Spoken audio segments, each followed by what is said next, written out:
bu nekkee ne information yu ñu jot mooy dañ koo convoqué à la brigade de recherche demain à partir de 10 heures ci ay laaj lay doon ak i tontu.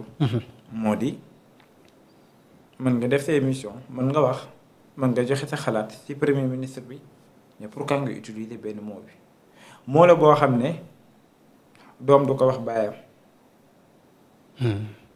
moo la boo xam ne kër gi may liggéey duma ko wax njiit bi. moo la boo xam ne boo amee mag nga jox ko cër doo ko wax moo la boo xam ne sa waajur bu demee ba wax ko dëgg-dëgg rek mooy xolam jeex na ci yow. mooy moowu jom am luñ ca yokk. moo la boo xam ne képp ku ne wax ji rafet na demal nga xool kenn rek sa kër ku la mat kilifa nga wax ko. wala nga romb ab takk der nga wax ko. wala nga am problème ak oto maanaam yoon nga jàkkaarloo njiit bi wax ko.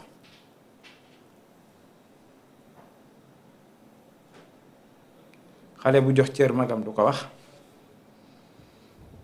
waaye aussi xale bu am cër du ko wax magit bu demee ba wax ko xale rek mooy xolam jeex na loolu ci moom. maintenant le premier ministre du Sénégal Ousmane Sonko ab institution la. mën nga bañ a ànd ak moom.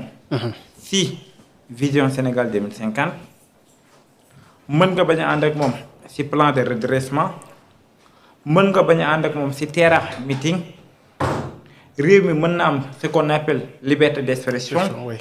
réew mi mën na nekk si réew moo xam ne état de droit mais au-delà si liberté d'expression bu fa leneen amee foog yoon def li nga xam ne moo di liggéeyam.